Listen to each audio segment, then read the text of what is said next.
नमस्कार विद्यार्थी मित्रांनो, ओएसिस करियर पॉईंटच्या यूट्यूब चॅनलमध्ये आपलं स्वागत आहे। या व्हिडिओमध्ये आपण पाहणार आहोत येणाऱ्या सेट एक्झामसाठी जे आपण सराव पेपर सिरीज सुरू केलेली आहे, पेपर क्रमांक 1 ची, जो सर्वांना अनिवार्य पेपर असतो। या सिरीजमधील सराव प्रश्नपत्रिका क्रमांक 1 ज्यामध्ये आपण 50 प्रश्न सिलेक्ट केले होते। या 50 प्रश्नांवर विश्लेषणात्मक चर्चा आपण करणार आहोत। ज्या विद्यार्थ्यांना ही टेस्ट सिरीज जॉइन करायची आहे त्या संदर्भाने आपण व्हिडिओच्या शेवटी चर्चा करणार आहोत। तर अधिक वेळ न घेता आपण जो आपला सराव प्रश्नपत्रिका क्रमांक 1 आहे त्या पेपरमधील आपण प्रश्न समजून घेऊयात। पहिला प्रश्न बघा काय आहे, खालीलपैकी कोणते विधान सत्य आहे? ये काय म्हणतो बघा, शिक्षकाने वर्गातील अध्यापनात प्रश्न विचारावे कारण व्याख्यानामुळे वर्गातील अध्यापनात प्रश्न एकसुरीपणा टाळला जातो। आता शिक्षक वर्गामध्ये प्रश्न विचारतो तर तो एकसुरीपणा टाळण्यासाठी नव्हे, ही बाब आपण लक्षात घ्यायला पाहिजे होती। अध्यापन प्रक्रियेमध्ये विद्यार्थ्यांचा सहभाग वाढवावा म्हणून शिक्षक वर्ग अध्यापन करत असताना प्रश्न विचारत असतो। म्हणजे हे निगेटिव्हच आलं, म्हणजे पर्याय ए हे आपलं उत्तर असणार नाही, कारण आपल्याला विचारलेलं आहे सत्य। बी काय म्हणते बघा, एका पाठामध्ये शिक्षकाने नेहमी एकाच पद्धतीचा वापर करावा। हे पण बी पण योग्य असणार नाही, कारण तुम्ही एखादा पाठ शिकू लागले, समजा उदाहरणार्थ तुम्ही इतिहासाचे शिक्षक आहात, तर तुम्ही इतिहासाचे शिक्षक असताना तुम्ही व्याख्यान पद्धतीने चांगल्या पद्धतीने इतिहास शिकू शकता।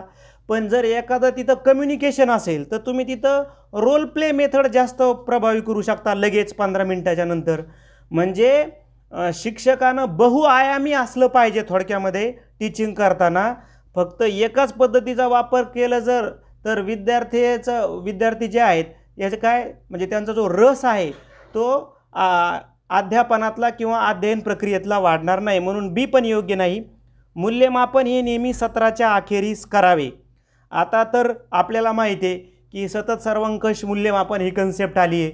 दररोज क्षणाक्षणाला मूल्यमापन गरजेचं असतं आणि आता आपण ते स्वीकारतोय हळूहळू, म्हणून हे पण तेवढंसं बरोबर वाटत नाही की फक्त सत्राच्या अखेरीस करावे।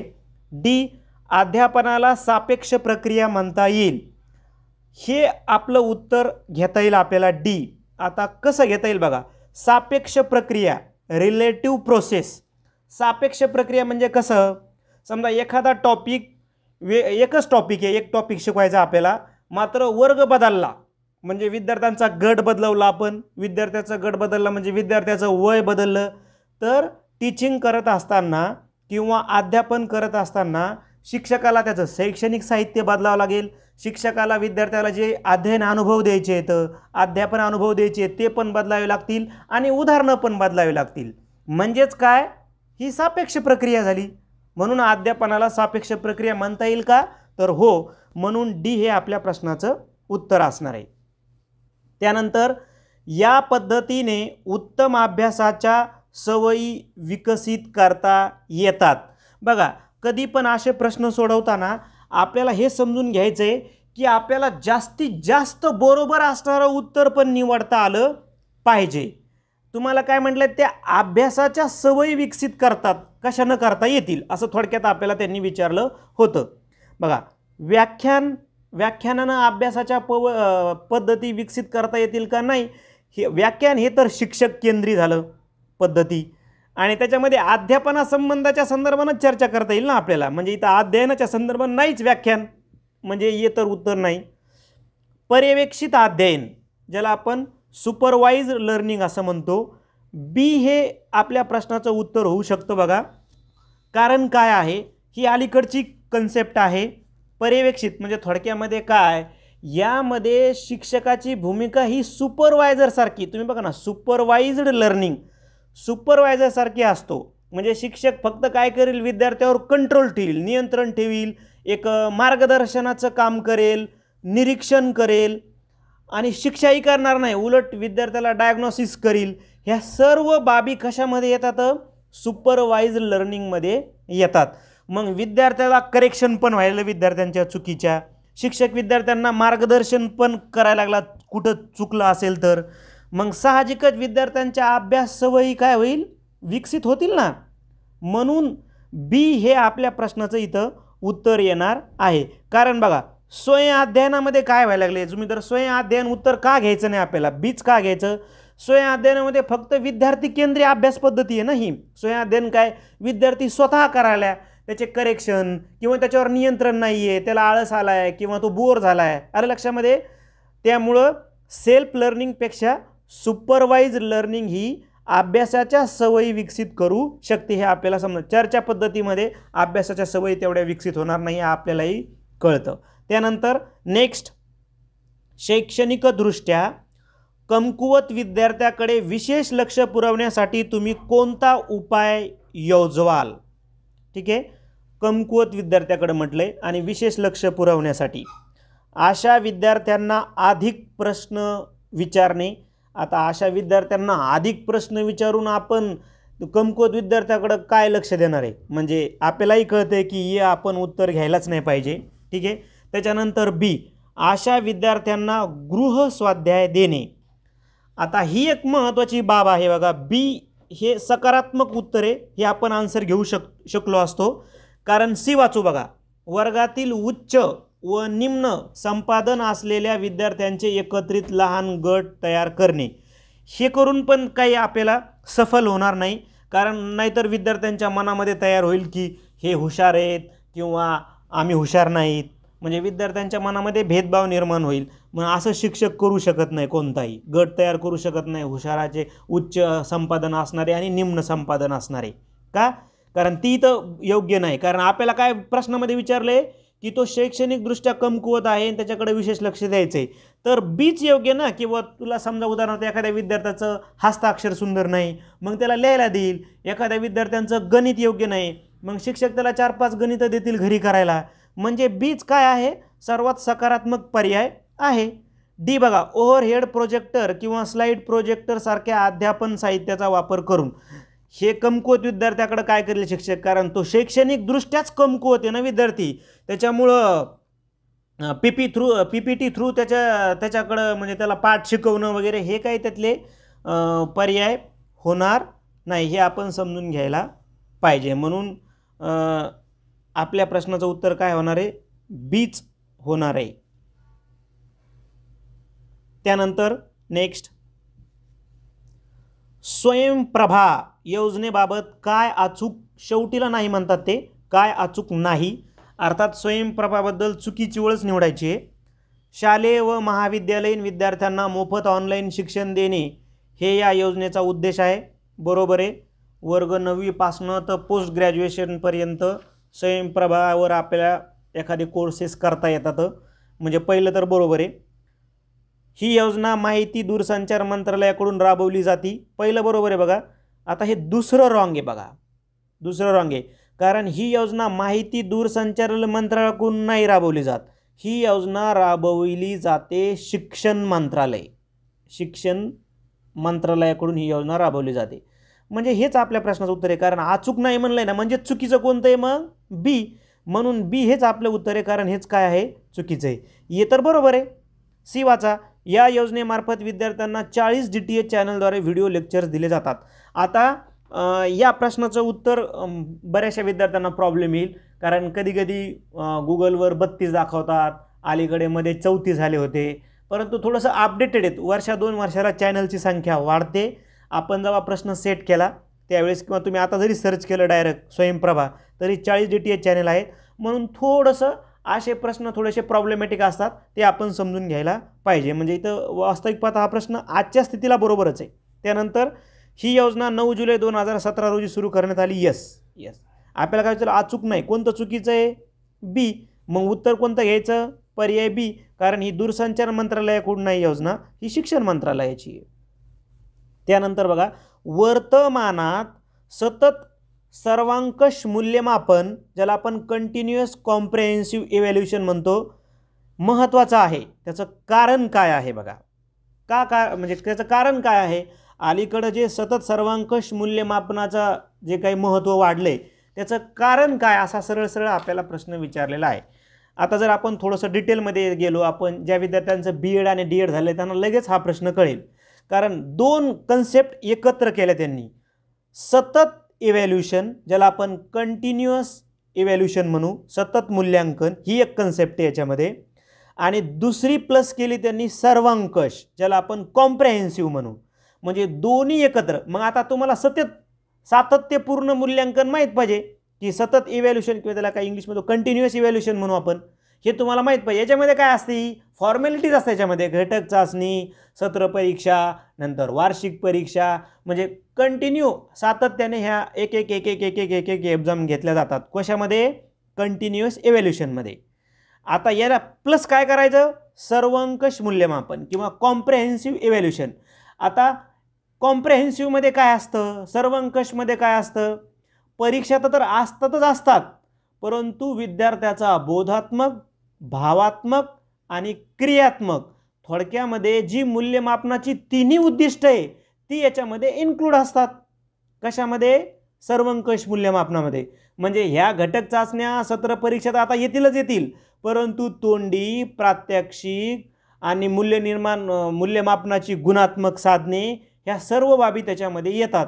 मग ह्या सर्व त्याच्यामध्ये येणार बाबी, विद्यार्थ्याचं भावात्मक, क्रियात्मक क्षेत्र डेव्हलप करायचे, विद्यार्थ्याची घटक चाचणी घ्यायची. आता या प्रश्नाकडे काय म्हणतात ते, की ही विद्यार्थी केंद्रित स्वरूपाची प्रक्रिया आहे. हेच करेक्ट उत्तर आहे.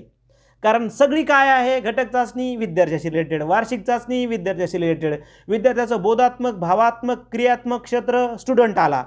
म्हणून ही काय आहे, स्टुडंट सेंटर्ड काय आहे, ही एक प्रोसेस आहे.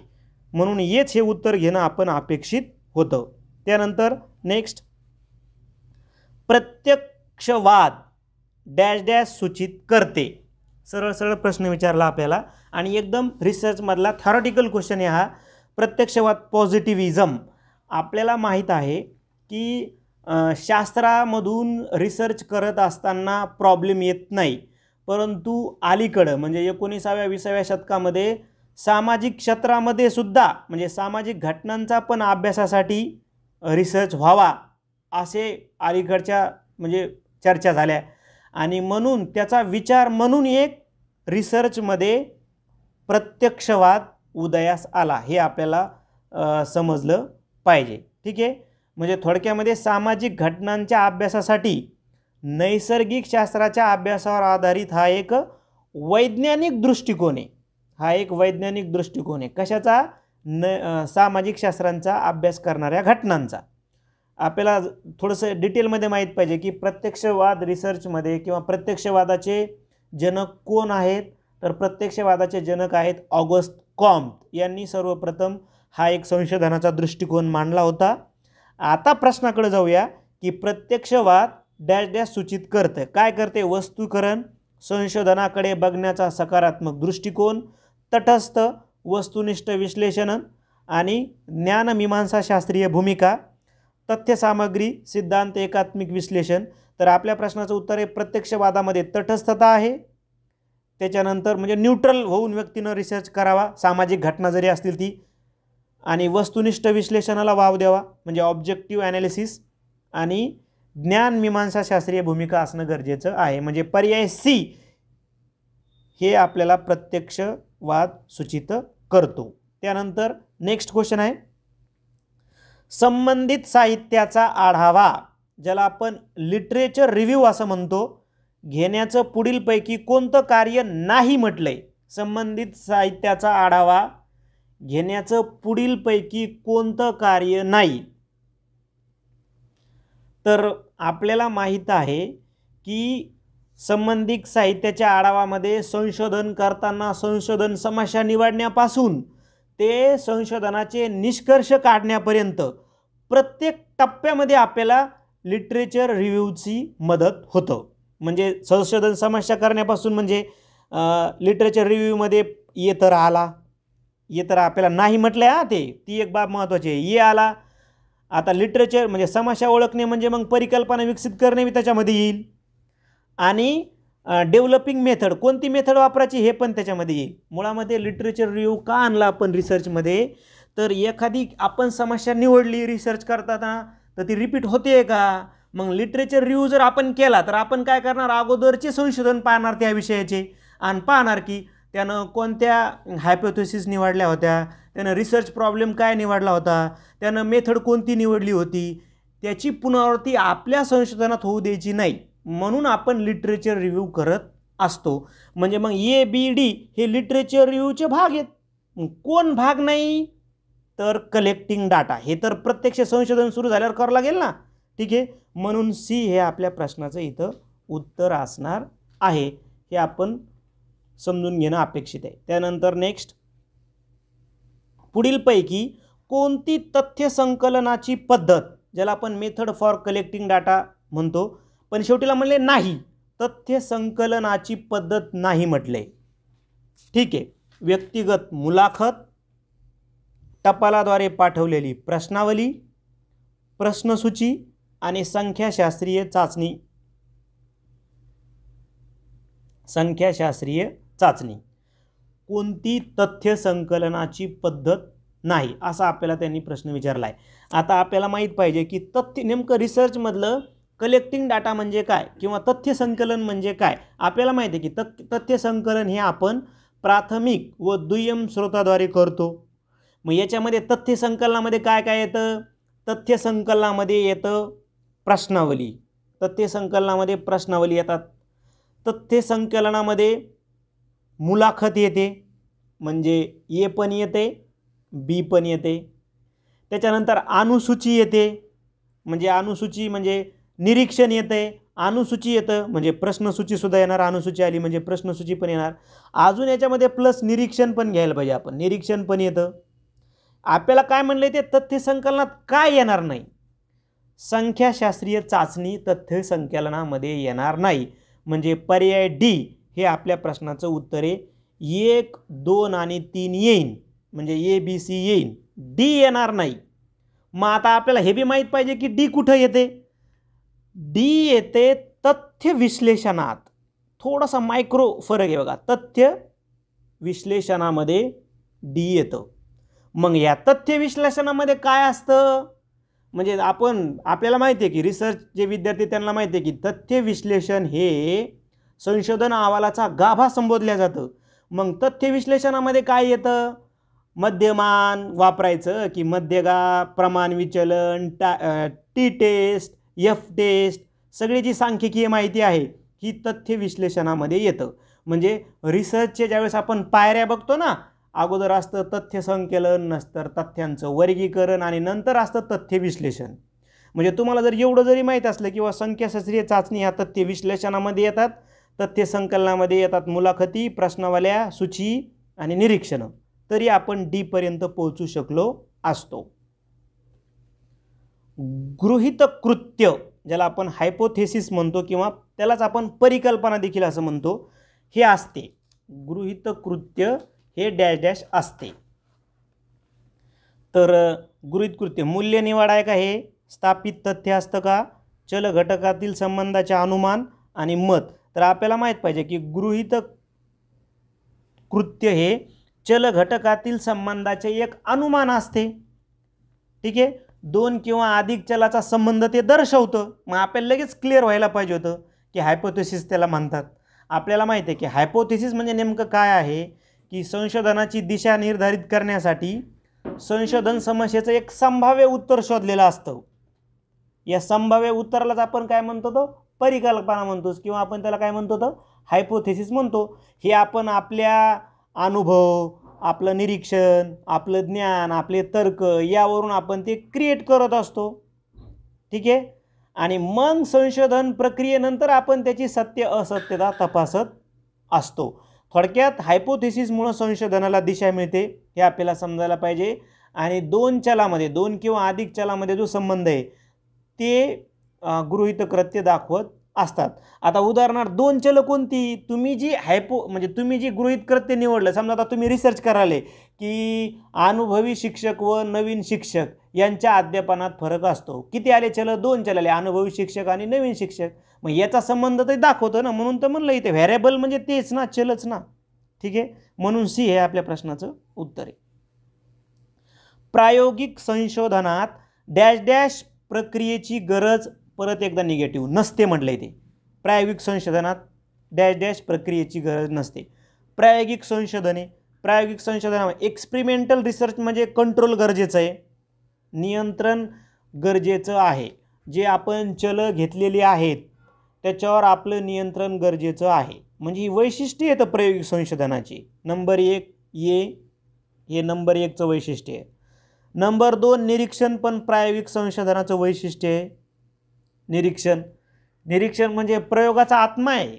ऑब्झर्वेशन हा प्रयोगाचा आत्मा आहे. त्याच्यामध्ये मग आपल्याला माहिती आहे की स्वाश्रयी चल, आश्रयी चल, त्याच्यावर होणारा परिणाम याचा आपण त्याचा अभ्यास करत असतो. आणि हाताळणी, तिसरा आहे हाताळणी, चौथा आहे पुनरावृत्ती. आपण पुनरावृत्ती करतोच ना प्रयोगामध्ये, म्हणजे परत परत प्रयोग करून पाहतो.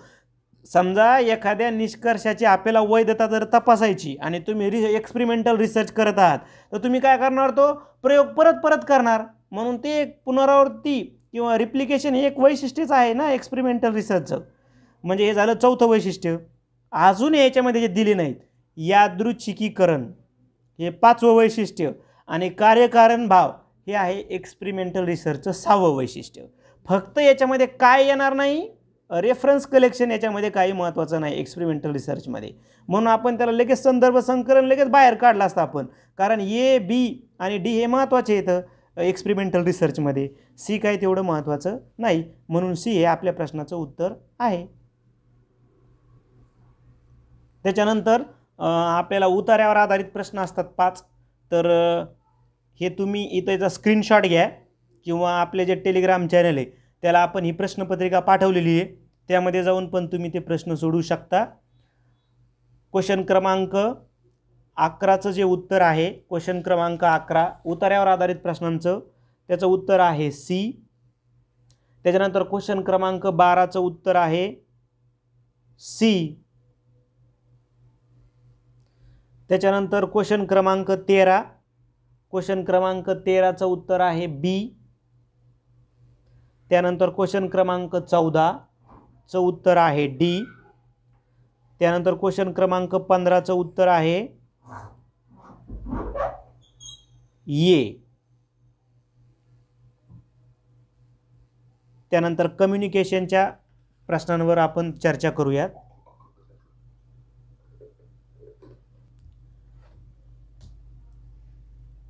प्रश्न आहे बघा, एखाद्या संस्थेतील 2-3 कनिष्ठ कर्मचारी किंवा व्यवस्थापकांच्या संज्ञापनाला काय म्हणता येईल? किंवा शब्द आलेला आहे पलीकडून व्यवस्थापक, इकडनं 2-3 कर्मचारी, पण वास्तवता त्यांना प्रश्न काय विचारायचा आहे, पर्यायानुसार गेले तरी उत्तर काढलं असतं कट मेथडनं. परंतु ते काय म्हणतात की एखाद्या संस्थेमध्ये 2-3 कर्मचारी संज्ञापन करतात किंवा कम्युनिकेट करतात, तर ते कोणत्या प्रकारचं कम्युनिकेशन आहे? बघा, ऊर्ध्वगामी संज्ञापन ते अपवर्ड कम्युनिकेशन आहे का? तर नाही, कारण ऊर्ध्वगामी संज्ञापनामध्ये किंवा अपवर्ड कम्युनिकेशनमध्ये काय असतं, कनिष्ठाकडून वरिष्ठाकडे संज्ञापन होत जातं.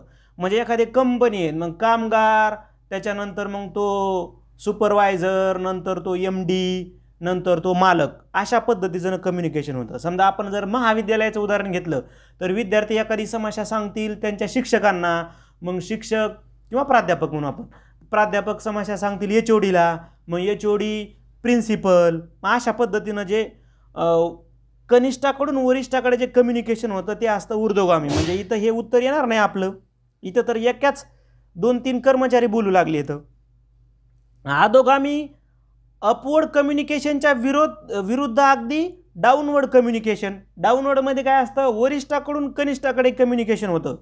म्हणजे वरिष्ठाकडून कम्युनिकेशन म्हणजे उलट, समजा प्राचार्य एखादी सूचना सांगतील HODला, HOD सांगतील मग त्या सहशिक्षकांना किंवा सहप्राध्यापकांना, मग प्राध्यापक देतील विद्यार्थ्यांना सूचना, या पद्धतीनं. ठीक आहे, म्हणजे मालक, मग MD, मग सुपरवायझर, मग कामगार, अशा पद्धतीनं जर आपण कंपनीचं उदाहरण घेतलं तर ते झालं डाऊनवर्ड. म्हणजे डाऊनवर्ड पण याच्यामध्ये नाही, कारण काय म्हणाल, ते 2-3 कर्मचारी किंवा 2-3 व्यवस्थापकच बोलायला लागले, तर मग ते होईल साईड वे कम्युनिकेशन. किंवा तुम्ही बघा नाही, समांतर आहेत ना, समांतर पदावर आहेत ना हे लोक, तर समांतर संज्ञापन असं त्याला म्हणू आपण. कारण डायगोनल पण कम्युनिकेशन ते होणार नाही. डायगोनल थोडंसं समजून घेणं अपेक्षित आहे. अपवर्ड कम्युनिकेशन जर आपण जसं आपण म्हणतो कनिष्ठाकडून वरिष्ठाकडे, आणि डाऊनवर्ड कम्युनिकेशन म्हणतो आपण वरिष्ठाकडून कनिष्ठाकडे, तसं डायगोनलमध्ये कनिष्ठ वरिष्ठ हा भाव नाही. डायगोनलचा एक विशेष असा आहे की समजा एक विशिष्ट, समजा उदाहरणार्थ एक आपण महाविद्यालयामधलं उदाहरण घेतलं, तर महाविद्यालयाला उदाहरण घेतल्यानंतर आता समजा उदाहरणार्थ प्रिन्सिपल कम्युनिकेशन करीन कुणाला, प्रोफेसरला, समजा मराठीचे प्रोफेसर, नंतर म्हणजे HOD, मराठीचे HOD, ठीक आहे, नंतर मराठीचे प्रोफेसर, आणि नंतर स्टुडंट, नंतर काय स्टुडंट. मग नंतर दुसऱ्या कम्युनिकेशनमध्ये काय होतं, प्रिन्सिपल जिओग्राफीच्या HODला कम्युनिकेट करील, मग जिओग्राफीचे टीचर जिओग्राफीच्या विद्यार्थ्यांना कम्युनिकेट करील. पण असं नाही ना, आता महाविद्यालयात समजा तुम्ही जिओग्राफीचे जरी असले तर तुम्ही जर डायरेक्ट कम्युनिकेट केलं एखाद्या मराठीच्या प्राध्यापकाला तर ते बी एक कम्युनिकेटच झालं. तर मग ते डायगोनल या पद्धतीचं, त्याला काही गरज नाही की तो समांतर पदावरच असायला पाहिजे, किंवा तो कनिष्ठच असायला पाहिजे, किंवा तो वरिष्ठच असायला पाहिजे, किंवा तो आपल्या शाखेच्या संदर्भानं पाहिजे, तर ते झालं डायगोनल. मग इथं डायगोनल पण नाही, ते असं काय म्हणतात, किंवा एखाद्या संस्थेतील 2-3 कनिष्ठ कर्मचारी आहेत ना, म्हणजे एकच ग्रुप येतो आणि समान पातळीवर, या अर्थावरून बी तुम्ही उत्तर ते घेऊ शकले असते. परिणामकारक संप्रेषण, परिणामकारक वर्ग संप्रेषण जर करायचं आहे आपल्याला तर काय याची गरज असते, शिक्षकांनी अवघड अलंकारिक भाषेचा वापर करणे. इफेक्टिव्ह कम्युनिकेशन करायचं आहे क्लासरूममध्ये, मग अवघड भाषा जमणार आहे का, नाही, म्हणजे तर कटलाच, म्हणजे वाले सगळेच पर्याय कटले ना, जिथं जिथं आहे, सी कटला, ए कटला, असं जरी मेथडनं आपण जातोय तरी पण आपण उत्तरापर्यंत पोहोचू शकलो असतो. ते म्हणतात फक्त क. मग आता फक्त क काय आहे, शिक्षकांनी विषयावर चांगली तयारी करणे, ठीक आहे ना. ब काय आहे, शिक्षकांनी व्यवस्थित नीटका पोशाख घालणे, बरोबर आहे. शिक्षक आहे म्हणल्यावर त्याचं व्यवस्थित राहण सहान पाहिजे ना, हे बी पॉझिटिव्हच झालं ना. क्लासरूम इफेक्टिव्ह क्लासरूम कम्युनिकेशनसाठी पॉझिटिव्ह झालंच ना. तसा पर्याय आहे ना आपल्याकडं डी, की ज्याच्यामध्ये ब पण आहे, ठीक आहे. आणि क काय, शिक्षकांना विद्यार्थ्याबद्दल प्रेम आणि जिव्हाळा वाटणे. यस, जो शिक्षक विद्यार्थ्याबद्दल प्रेम आणि जिव्हाळा वाटेल तर ते विद्यार्थी थोडेसे अजून लक्ष देऊन ते अध्यापन शिक्षकाचं ऐकतील. म्हणजे मग इथं काय ब क ड, हे ब क ड पर्याय आहे ना आपल्याकडे उपलब्ध. मग अशा वेळेस आपण डी निवडणं अपेक्षित होतं, फक्त क नाही ना. मग ब, त्याच्यातलं ब पण महत्त्वाचं आहे, ड पण महत्त्वाचं आहे, म्हणून पर्याय डी हे उत्तर आहे. त्यानंतर नेक्स्ट, संप्रेषणाची प्रक्रिया योग्य टप्प्याने सांगणारा पर्याय. आता मूळ बेसिक जे आहे बघा, यावर आपण स्वतंत्र व्हिडिओ बनवलेत. आपण कम्युनिकेशनवर जवळपास 10 व्हिडिओ बनवलेत, आणि टॉपिक सब टॉपिक यावर पण बनवलेत आपण. Communication process, communication types, effective communication, barriers of communication, या संदर्भात आपण डिटेलमध्ये व्हिडिओ बनवलेत. तुम्ही ओएसिस करिअर पॉईंटच्या यूट्यूब चॅनलवर जाऊन प्लेलिस्टमध्ये जर गेलात सेट एक्झाममध्ये तर ते तुम्हाला व्हिडिओ मिळतील, किंवा आपलं जे टेलिग्राम चॅनल आहे तिथं पण वेळोवेळी आम्ही तुम्हाला त्याच्या लिंक करत असतो, जे तुम्हाला त्याचा फायदा तुम्ही घेऊ शकता.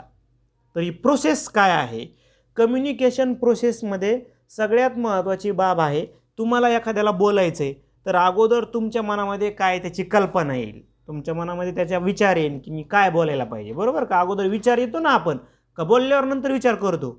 म्हणून सगळ्यात कम्युनिकेशनची सर्वात सुरुवातीची मुद्दा काय आहे संप्रेषण साधण्याचा, की प्रेक्षकाच्या मनामध्ये विविध कल्पना, मते, विचार येतात. म्हणजेच पर्याय बी उत्तर घेणं अपेक्षित होतं आपण. मग त्याला संवाद साधण्याची गरज भासते. तुमच्या मनात विचार आला की कोणीतरी तुमच्या बोलायला पाहिजे ना, किंवा तुम्ही कोणीतरी बोलणार कोणाला तरी, म्हणजे गरज. नंतर त्याला तुम्ही एका विशिष्ट कोडिंगमध्ये बोलणार. मग काय भाषा असेल, खानाखुना असतील, हे झालं कोडिंग, म्हणजे सांकेतिकरण झालं. मग तुम्ही कशाच्या मार्फत बोलणार आहेत, तुम्ही मोबाईलवर बोलणार आहेत, तुम्ही डायरेक्ट बोलणार आहेत फेस टू फेस, तुम्ही अजून काय व्हिडिओ ऑडिओ कॉन्फरन्सिंगद्वारे जे असेल ते, म्हणजे माध्यम निवड करणार. मग रिसिव्हर जो आहे किंवा ग्राहक जो आहे त्याला तो निसांकेतीकरण करील, तो समजून घेईल, आणि मग शेवटी प्रतिसाद देईल. म्हणजे बी हेच काय आहे, अचूक प्रश्नाचं उत्तर आहे. हा संप्रेषणाचा अडथळा नाही म्हणण्यात ठरणार नाही. कोणतं बॅरियर्स ऑफ कम्युनिकेशन नाही म्हटलंय, नाही म्हणलंय शेवटीला, ही महत्त्वाची बाब आहे. पूर्वग्रह, तर हा अडथळा आहे. पूर्वग्रह हा कम्युनिकेशनचा अडथळा आहे. एखाद्या व्यक्तीबद्दल जर आपल्या मनामध्ये पूर्वग्रह आहे तर आपण त्याचं लक्ष देऊन ऐकू का, किंवा आपण त्याचं जिम्मेदारीने ऐकू का? नाही. स्पष्टता आणि पर्याप्तता, क्लॅरिटी जर असेल आणि ॲडव्होकेसी त्याला पर्याप्तता असेल तर मग आपण यस, म्हणजे हे तर पॉझिटिव्ह झालं ना, हे पॉझिटिव्ह झालं. मग हा अडथळा असणार नाही ना कम्युनिकेशनचा. हे तर सकारात्मक आहे, उलट इफेक्टिव्ह कम्युनिकेशन होईल स्पष्टता आणि पर्याप्ततेमुळे.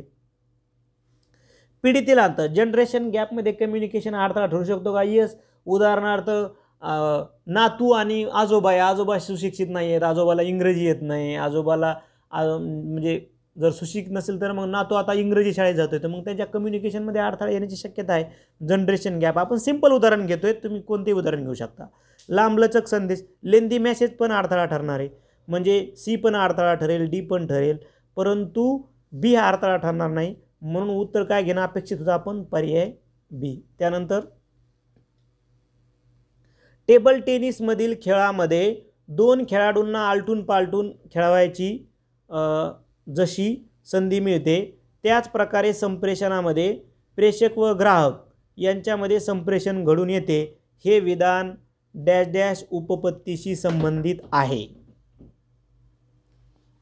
ठीक आहे. तर थोडी संप्रेषणाची उपपत्ती आणि संप्रेषणाच्या व्याख्या तुम्ही जर ओल्ड क्वेश्चन पेपर जर बघितले तर यामध्ये आपल्याला संप्रेषणाच्याच टॉपिकच्या संदर्भानं व्याख्यावर प्रश्न विचारतात किंवा त्याच्या बेसिकवर प्रश्न विचारलेले असतात. म्हणून थोडंसं उपपत्त्या आणि व्याख्या आपण पाहून जाणं गरजेचं आहे. टेबल टेनिस खेळामध्ये जसं आलटून पलटून खेळतात तसं संप्रेषणामध्ये प्रेक्षक आणि ग्राहक यांच्यामध्ये जे संप्रेषण घडतं या संदर्भानं उपपत्ती सांगणारी माहिती कोणती आहे? तर ती उपपत्ती आहे पिंग पॉंग उपपत्ती. पिंग पॉंग उपपत्ती, ज्या उपपत्तीमध्ये आंतरक्रियात्मकतेवर भर दिलेला असतो. मुक्त सभा उपपत्ती काय आहे? आपलं उत्तर तर बी आहे. मुक्त सभा उपपत्ती काय आहे? तर ही सेयबर्ट यानं मांडली होती मुक्त सभा उपपत्ती. संप्रेषण साधण्यासाठी लोकशाही प्रधान वातावरण गरजेचं आहे. त्याचं काय म्हणणं होतं की संप्रेषण हे दडपणाशिवाय त्याचं जो प्रेषक आहे त्याचं मत, भावना, विचार मांडता आल्या पाहिजेत, या संदर्भानं ती उपपत्ती होती. सर्पिल उपपत्ती किंवा स्पायरल थिअरी काय होती कम्युनिकेशनची? तर याच्यामध्ये काय होतं, मानवी व्यवहारचा जो काही दृष्टिकोन आहे त्यावर भर देण्यात आलेला होता. स्पायरल यामुळं असं समजतं आपल्याला, त्या स्पायरलमुळंच असं समजतं की बाबा त्याला काय म्हणू आपण, सर्पिल, या गोष्टीवरूनच आपल्याला लक्षात येतं की संप्रेषणाचा निश्चित सुरुवातही नसते आणि निश्चित शेवटही नसतो. म्हणजे अगोदरच त्यांच्यात काहीतरी कम्युनिकेशन झालेलं असतं आणि नंतरच्या शेवटच्या टप्प्यात आपण जेव्हा त्याचा विचार करतो तेव्हा ती काय स्पायरल थिअरी त्याच्यामध्ये असते. बुल्स आय थिअरी, ज्याला लक्षाचे केंद्र उपपत्ती असं म्हणतात, ही बुल्सनं या मानसशास्त्रानं मांडली होती म्हणून हिला बुल थिअरी असं म्हटलं जातं. प्रेक्षकाद्वारे ग्राहकाचे शैक्षणिक, भावनिक, क्रियात्मक बदल घडून आणण्यासाठी हे संप्रेषण केलं जातं. याच्यामध्ये ग्राहकात अपेक्षित बदल घडून आणणं ही अपेक्षा असते. ठीक आहे. इथं मात्र पिंग पॉंग उपपत्ती आहे. त्यानंतर प्रश्न पाहूयात. प्रश्न आहे की योगेशने एका स्तंभात 4 नैसर्गिक संख्या लिहिल्या. प्रत्येक वेळी यातल्या 3 सर्वांना बेरजेच्या समान संधी मिळतील अशा प्रकारे निवडून त्याने त्या त्रिकुटांची बेरीज केली असता आणि त्याला 186, 206, 215 आणि 194 बेरजा मिळाल्या. योगेशने लिहिलेली सर्वात मोठी संख्या निवडा. आता पहिले प्रश्न समजून घ्या की प्रश्नामध्ये काय दिलंय. 4 संख्या लिहिल्या गेल्या. समजा जसं की आपण संख्या घेऊत बघा, मग आता ए, बी, सी आणि डी. आता या 4 संख्या आहेत. तुम्ही कुठलेही 4 घेऊ शकता. ABCD आपण प्रातिनिधिक स्वरूपात घेतले. तर काय झालं, यातल्या त्यांचं असं म्हणणं आहे की 3 सर्वांना बेरजेच्या समान संधी मिळाल्या आणि जे त्रिकूट झालं त्याची बेरीज काय आली ते पाहायचं आहे. मग आता 3 सर्वांना समान संधी म्हणजे कसं बघा, ए प्लस बी प्लस सी हे झालं एक त्रिकूट. दुसरं त्रिकूट काय होईल, बी प्लस सी प्लस डी. तिसरं त्रिकूट काय तयार होईल? ए प्लस सी प्लस डी. बरोबर. चौथं त्रिकूट काय तयार होईल? ए प्लस बी प्लस डी. असे 4 त्रिकूट तयार झाले. आता एबीसीची बेरीज किती आली? 186. बी सी डीची बेरीज किती आली? 206. ए सी डीची बेरीज किती आली? 215. आणि ए बी डीची बेरीज किती आली? 194. आता तर त्यांचं म्हणणं आहे या ए बी सी आणि डी या 4 पैकी सर्वात मोठी संख्या कोणती? मग ती आता आपल्याला निवडायची आहे. तर सॉफ्टवेअरमुळे थोडंसं आपण लिहायला इथे जड जातंय. मग आपण काय करूयात, हे थोडंसं आपण DTP केलंय बघा, म्हणजे तुम्हाला ते समजायला आणखी सोपं जाईल. ओके, चला बघूयात. हां, पहा आता त्याच्या 4 नैसर्गिक संख्या होत्या, त्या आपण घेतल्या ए बी सी डी. मग आता जसं तुम्हाला त्रिकूट करून दाखवलं, ए बी सी किती? 186. का? इथं दिलंय. A B D 206, B C D 215 आणि सी डी आहे 194. ठीक आहे. आता मग समजा 4 नैसर्गिक संख्या ज्या ए बी सी डी आहे, तर आपण काय केलं, यांना त्रिकूट केलं. म्हणजे बघा, एक किती दिवस रिपीट झाला? 1 2 3, बी 1 2 3, सी 1 2 3, डी 1 2 3. म्हणजे प्रत्येक अल्फाबेट 3 वेळेस रिपीट झाला, म्हणून घेतलं इथं आपण 3. आणि ए बी सी डीचं जर बेरीज केली तर बघा 186, 206, 215 आणि 194 हे कुठून आले? हे आपल्याला उदाहरणात दिलेत. आता मग आता बघा 3 यांची बेरीज झाली 801. जर या 3 यांना भागितलं तर ए बी सी डीचा व्हॅल्यू मिळतो 267. म्हणजे त्या 4 ज्या संख्या आहेत त्या चौघांची बेरीज किती आहे? तिघांची बेरीज दिली होती ना, पण चौघांची एकत्रित बेरीज आहे 267. मग आता आपण ए बी सी डी वैयक्तिक काढू. बघा, ए बी सी डी मधून जर ए वजा केला तर बी सी डी आपल्याला मिळतो. बरोबर आहे. मग बी सी डी आहे 215, तो जर चौघांमधून वजा केला तर ए मिळाला 52, तसाच बी मिळाला 73, सी मिळाला 61 आणि डी मिळाला 81. मग आता पहा, सगळ्यात मोठी संख्या कोणती आहे? डी 81. पर्याय क्रमांक सी 81 हे आपलं उत्तर होणार आहे. मग आता तुम्ही म्हटलं सर हे कसं, तर तुम्ही आता ए बी सीची बेरीज करा, ते किती येणार? 186. नंतर ए बी डीची बेरीज करा 206, बी सी डीची बेरीज करा 215 आणि सी डी एची बेरीज करा 194 येणार आहे. पुढचा प्रश्न पाहायचा आहे आपल्याला. प्रश्न आहे की बी कडे सी पेक्षा 5 रुपये अधिक आहेत, ए जवळ बी पेक्षा 14 रुपये अधिक आहेत, या तिघांकडे पैसे समान होतील अशी देवाणघेवाण निवडा. बघा, आपल्याला दिले ए बी आणि सी. तर बी कडे किती पैसे ते माहीत नाही, पण सी पेक्षा 5 रुपये जास्त आहे. आणि ए जवळ किती पैसे माहीत नाही, पण बी पेक्षा 14 रुपये जास्त आहे. मग आता एक रक्कम आपण मनानं ठरवू, तुम्ही किती घेऊ शकता. समजा मी थोडंसं काटाकाटीला बेरीज वजाबाकीला सोपं जावं म्हणून 10 घेतली. बघा, ही तुम्ही 100 घेऊ शकता, 500 घेऊ शकता, 5 घेऊ शकता, 2 घेऊ शकता, 1 घेऊ शकता, काय अडचण नाही. पण 10 आकडा जरा सोपा जाईल. मग आता पहा, ए जवळ बी पेक्षा 14 रुपये जास्त आहे. मग 10 प्लस 14 किती झाले? 24 रुपये झाले ए जवळ. बी जवळ 10 आणि सी जवळ 5 रुपये. बी कडे सी पेक्षा 5 रुपये अधिक आहे. मग याच्या जवळ जर 10 आहे तर याच्याकडे 5 रुपये अधिक, म्हणजे याच्याकडे किती झाले? सी कडे 5च. मग आपल्याला रक्कमा मिळाल्या. बघा, आता एकदा आपण याला रिमूव्ह करू. आपल्याकडे ए मिळाले आता 24, बी आपल्याला मिळालेली 10 आणि सी मिळाली 5.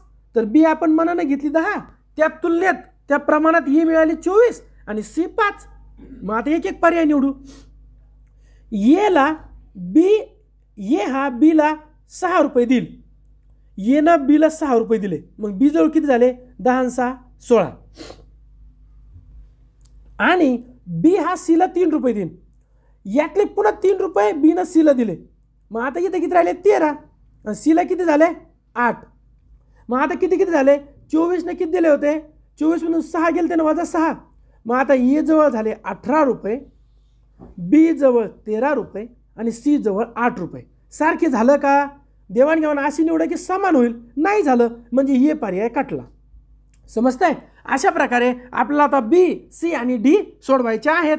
मग इथं होणार नाही, म्हणून आपण काय केलं, थोडंसं तुम्हाला सोयीस्कर जावं यासाठी थोडंसं DTPचा ऑप्शन निवडला. पहा, सेम मेथड वापरली. समजा B कडे 10 रुपये म्हणून A कडे 24, C कडे 5 रुपये. बरोबर आहे. आता पहा, थोडंसं याला आपण असं म्हणजे तुम्हाला व्यवस्थित दिसेल बघा. आता पहा, मग ये तर मध्ये काय झालं होतं, 13, 18 आणि 8 म्हणजे A पर्याय गेला. आता B मध्ये काय झालं, पर्याय B मध्ये B ची किंमत आली 13, A ची आली 15 आणि C ची आली 11 म्हणजे B सुद्धा पर्याय गेला. पर्याय C पहा, A हा C ला 8 रुपये देतो. A ना काय केलं, 8 रुपये दिले. बरोबर आहे. कोणाला दिले, A न 8 रुपये कोणाला दिले, C ला. हे बघा, C ला 8 दिले, मग C कडे किती झाले, 13 रुपये. आता A जवळ किती राहिले होते, 16. तर आणि B ला A कडून 3 रुपये मिळाले, मग परत 3 कोणाला दिले, B ला दिले. मग आता B जवळ झाले 13, A जवळ 13 आणि C जवळ 13. ओके. म्हणजे पहा, पर्याय 1, 2 येत नाही, परंतु 3 म्हणजे C हे आपलं उत्तर येतं. कसं, A ला दिले, A ना C ला दिले 8 रुपये आणि B ला दिले 3 रुपये. म्हणजेच आता A B C 13, 13, 13 तिन्ही ठिकाणी 13, 13 रुपये येत आहेत. आता D सोडून पाहायची गरज नाही. आपलं उत्तर आलं ऑप्शन नंबर C. पुढचा प्रश्न आहे आपला, एस जवळ काही रंगबेरंगी शिंपले आहेत. यातील 1/3 शिवाय 14 जादा शिंपले तिने P ला दिले. P ने यातील 1/3 शिवाय 11 जादा शिंपले Q ला दिले. Q ने 1/3 शिवाय 1 जादा शिंपला 1/3 शिवाय 1 जादा शिंपला R च्या मित्राला दिला. म्हणजे बघा काय झालं, एस न 1/3 आणि 14, P न 1/3 आणि 11 आणि Q न 1/3 आणि 1 जादा R ला दिला. फायनल R ला किती मिळाले, 14 मिळाले. आता एस कडे मूळ शिंपले किती बघा, R ला किती मिळाले, फायनली 14. ते Q न दिले होते. Q न कसे दिले होते ते 14, की 13 + 1, हे बघा 1 जादा दिला. मग आता हे जे 13 होते हे 1/3 आले होते कोणाकडून, P कडून. म्हणून 13 गुणेला 3, 13 त्रिक 39. बरोबर का. म्हणजे हे 39 कोणाकडे होते, या Q कडे. आता हे जे 39 होते हे कसे होते 39, तर 39 कसे होते, यामध्ये 1/3 आणि 11 जादा म्हणजेच 39 वजा 11 बरोबर किती आले, 28. बरोबर आहे, प्लस 11. लक्षात. मग आता 28 त्रिक 84. मग थोडंसं आपल्याला लिहायला जर जायला आपण काय करू, हे सुद्धा आपण DTP घेतले म्हणजे जे तुम्हाला समजायला अगदी सोपं जाईल. पहा, R ला Q कडून 14 मिळाले होते. मग आता Q जवळ किती होते, 39. तर Q चे 39 कसे होते, 28 + 11 मग 28 त्रिक 84. P जवळ किती होते, 84. मग आता P कडे 84 कसे होते, तर हे बघा ना 14 शिल्लक आहे, 70 + 14 म्हणून ते 14 कट केले तर 70 त्रिक 210 म्हणजे एस जवळ एकूण किती होते, 210. पर्याय क्रमांक D हे आपलं उत्तर होणार आहे. आता हा तर तुम्ही व्यवस्थित स्क्रीनशॉट घ्या, हे लिहून घ्या. समजा काही जणांचं म्हणणं असं असेल, सर आम्हाला एकदा ठोकताळा करून दाखवा बरं. तर बघा D तर उत्तर मिळालं 210. एस कडे एकूण शिंपले किती होते, 210. त्याने किती दिले P ला, 1/3 शिवाय 14 जादा. मग 1/3 म्हणजे भागेला 3 किती आले, 70. पण 70 दिले का, नाही ना, 14 शिल्लक दिले म्हणून प्लस 14. म्हणजे आता P ला किती मिळाले होते, 84. मग या 84 ला P ने काय केलं, 1/3 शिवाय 11 जादा Q ला दिले होते म्हणजे 1/3 म्हणजे भागेला 3. येत आहे का लक्षात. मग आता इथे तुम्हाला हे समजून घ्यायचं आहे की कसं कसं मायनस झालं किंवा कसं कसं प्लस झालं. लक्षात. पहा मग म्हणजे किती आला आता, 28. पण 28 दिले का, नाही ना, परत 11 शिल्लक दिले म्हणजे 28 + 11. मग Q ला, आता Q ला किती मिळाले, 39. मग Q न काय केलं, परत 1/3 याला 3 न भागितलं आले 13. 1/3 दिले का, नाही ना, परत 1 जादा दिला म्हणून प्लस 1 बरोबर किती आले, 14. आणि पहा ना फायनली 14 आलेत का Q ला, बघा R ला Q कडून 14 मिळाले. ओके. म्हणजे बघा मी तुम्हाला पहिले एक बेसिक समजून सांगितलं, नंतर इथं DTP दिले आणि उत्तर मिळाल्यानंतर आपलं उत्तर बरोबर आहे का चूक आहे हे डी 210 यासाठी ठोकताळा म्हणजे रिवर्स. आपण पहिले रिवर्सनं उत्तर काढलं, आता सरळ जाऊन परत 1/3 + 14 1/3 + 11 1/3 + 1 फायनल 14 उत्तर मिळालं की आरला 14 मिळाले. असं आपण दोन्ही पद्धतीचा वापर केला आहे. पुढचा प्रश्न आहे आपला, राजेश, योगेश, सुरेश यांनी 1, 3, 5 या प्रमाणात गुंतवणूक करून एक व्यवसाय सुरू केला. 4 महिन्यानंतर राजेशने पूर्वी जेवढी गुंतवणूक केली तेवढी पुन्हा गुंतवणूक केली. योगेश आणि सुरेश यांची गुंतवणूक पूर्वीपेक्षा निम्मी केली. चला मांडून घेऊ. हा राजेश, हा योगेश, हा सुरेश यांचं प्रमाण पहा किती आहे, 1, 3, 5. आता हे प्रमाण आपल्याला आकडेमोड करायला सोपं जावं म्हणून आपण 100च्या रूपात कन्वर्ट करू. 1 म्हणजे आपण 100 पकडू. मग आता राजेशची गुंतवणूक किती झाली 100, योगेशची किती झाली गुणेला 100 म्हणजे 300 आणि सुरेशची किती झाली गुणेला 100 म्हणजे किती 500. ही प्रमाण झालंय. आता पहिल्या 4 महिन्यात गुंतवणूक पहा. पहिल्या 4 महिन्यात म्हणजे गुणेला 4 गुणेला 4 गुणेला 4. 4 महिन्यात राजेशने गुंतवले 400, योगेशने गुंतवले 1200 आणि सुरेशने गुंतवले 2000. ओके. 4 महिन्यानंतर काय झालं, राजेशने पूर्वी जेवढी गुंतवणूक केली तेवढीच परत गुंतवणूक केली. म्हणजे आता राजेशनं परत 100 गुंतवले. अगोदरचे 100, राजेशची गुंतवणूक झाली 200. किती महिने 8 महिने म्हणजे राजेशनं गुंतवले 1600.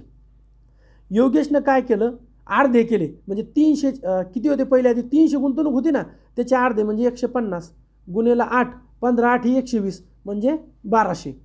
आणि सुरेशनं पण अर्धे केले 500चे अर्धे 250 गुणेला 8 25 8 200 म्हणजे 2000. ओके. आता तुम्ही म्हणणार सर इथं कोणता आकडा काय काहीच कळाना. चला आपण हे सुद्धा काय केलं तुमच्या सोयीसाठी DTP केलेलं आहे. बघून घ्या अगदी स्टेप बाय स्टेप आहे. प्रमाण 100 आत्ता आपण जसं बोललो. मग 4 महिन्याची गुंतवणूक 400 1200 2000, 8 महिन्याची 1600 1200 2000.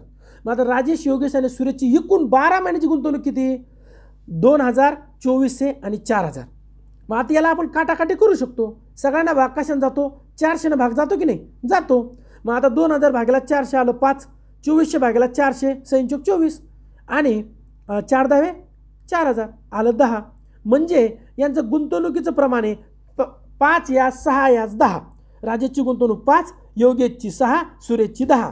मग आता जे गुंतवणुकीचं प्रमाण असतं त्याच प्रमाणात नफा मिळतो. मग नफ्याचं प्रमाण झालं ऑप्शन नंबर बी 5, 6 आणि 10.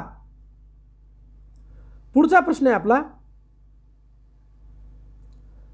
अ, ब आणि क नळांनी स्वतंत्रपणे 1 टाकी अनुक्रमे 12, 15 आणि 20 तासात भरते किंवा रिकामी होते. एकाच वेळी ब आणि क नळाच्या सहाय्याने टाकी भरण्यास प्रारंभ केला आणि अ नळाच्या सहाय्याने टाकी रिकामी करण्यास सुरुवात केली तर किती तासाने टाकी पूर्ण भरलेली स्थिती असेल. बघा अ नळाने रिकामी केली. आता ब आणि क घ्या.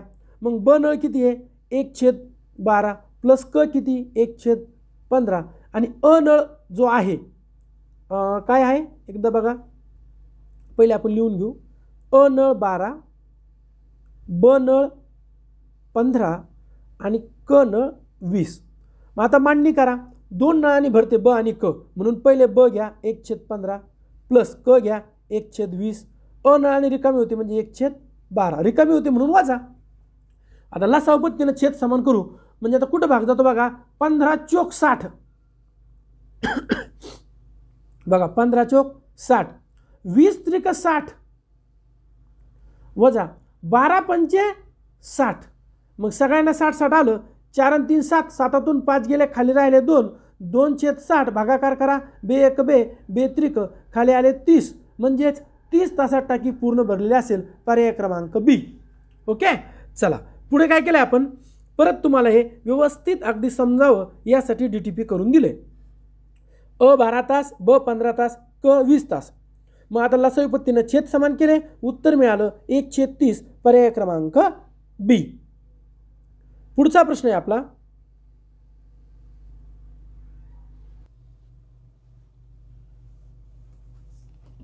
प्रश्न आहे बघा सोनिया ही रीमापेक्षा उंच आहे पण कवितापेक्षा बुटकी आहे. प्रिया ही रीमापेक्षा बुटकी आहे, गीतिकापेक्षा कविता उंच आहे पण निमितापेक्षा बुटकी आहे. तर सर्वात उंचकडून सर्वात बुटका असा क्रम लावायचा आहे. बघा, प्रत्येक वेळी हा प्रश्न परीक्षेला या टाईपचा विचारतात.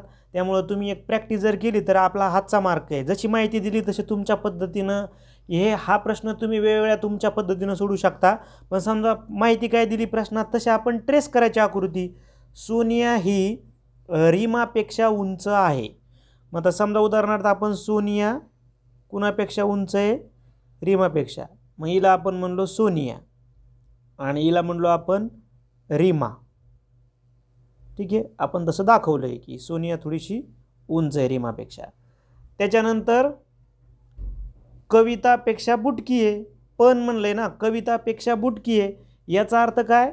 सोनियापेक्षा कविता मोठी आहे, म्हणजे इथं आली कविता आली.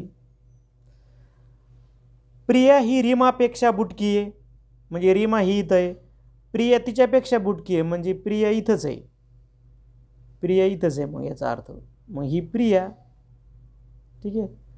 त्यानंतर गीतिका कवितापेक्षा उंच आहे. आता ही कविता आहे, आपल्याला माहिती आहे कवितापेक्षा गीतिका कोणी उंच आहे, म्हणजे मग इथं आहे गीतिका. ठीक आहे. पण निमितापेक्षा बुटकी आहे. कोण? गीतिका. म्हणजे निमिता सर्वात जास्त आहे, गीतिकापेक्षा बी कोणी? आता निमिता सर्वात उंच आहे, म्हणजे ही तर आहे निमिता. प्रश्न विचारला की सर्वात उंचीकडून सर्वात बुटके क्रम लावा. म्हणजे 1 नंबरला आहे निमिता, 2 नंबरला गीतिका, 3 नंबरला कविता, 4 नंबरला सोनिया, 5 नंबरला रीमा आणि 6 नंबरला प्रिया. म्हणजे पर्यायी 1 निमिता, गीतिका, कविता, सोनिया, रीमा आणि प्रिया. त्यानंतर पुढील संकल्पना अर्थपूर्ण तार्किक पद्धतीने योग्य क्रम दाखवणाऱ्या रीतीने जोडायचे आहेत आणि क्रम लावायचा आहे. कधी कधी याचा तुम्ही पर्यायाचा विचार करून पण उत्तरापर्यंत जाऊ शकता. तुम्हाला जर माहिती असेल तर मग काही अडचणच नाही. पर्यायाचा विचार करून पण तुम्ही उत्तर काढू शकले असतात. बघा, इथे दिले बंगला, फ्लॅट, झोपडी, घर, महाल आणि हवेली. पर्यायामध्ये बघा 3 3 3 म्हणजे दिले इथं झोपडी. म्हणजे याच काय, मोठ्याकडून छोट्याकडून मोठ्याकडे आपण जाणं अपेक्षित होतं. मग आता झोपडी येईल 1 नंबरला, म्हणजे 3 नंबरवाला 1 नंबरला, पण ए, बी आणि सी तिन्ही ठिकाणी आहे. मग अजून थोडंसं आपण काय करू, याला पुढं नेऊ. मग झोपडीपेक्षा थोडंसं मोठं काय असते? फ्लॅट. झोपडीपेक्षा थोडंसं मोठं असतं फ्लॅट, म्हणजे फ्लॅट येईन 2 नंबरला. फ्लॅटपेक्षा थोडंसं मोठं असतं घर. आता तुम्ही म्हणणार सर आमचा शहरातला फ्लॅट. तुम्ही एक संकल्पना समजून घ्या ना, फ्लॅटला मर्यादा आल्या ना, 4 भिंती 5 भिंती, 2 रूम, काय 1 रूम 1 किचन. पण घर हे घरच असतं ना. मग घरामध्ये अंगण आलं, सगळे आले, ओटा आला, काय जे असेल तुमच्या गॅलरी वगैरे सगळं घरामध्ये येतं. फ्लॅटमध्ये तसं सिस्टम नसतं. म्हणजे मग घर जाईल 3 नंबरला. 4 नंबरला जाईल बंगला, त्याला तुम्ही बेंगलो म्हणता 4 नंबरला. मग 5 नंबरला काय जाईल? हवेली. गावामध्ये 2-3 हवेली असतात बघा, जुना शब्द आहे हा. पण सर्वात मोठ्या याच्यामध्ये काय? पॅलेस. म्हणजे 6 नंबरला काही जाईल? पॅलेस. मग वास्तविक पाहता आपण जर इथं बघितलं तर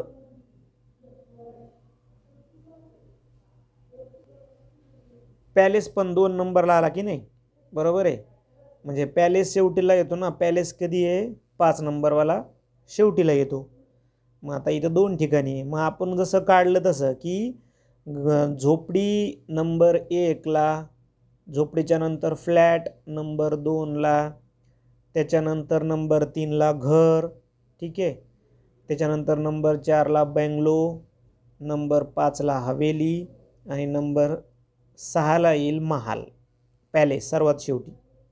पण ते आपण इथं 6 म्हणालो ना, म्हणून कन्फ्यूज व्हायलो.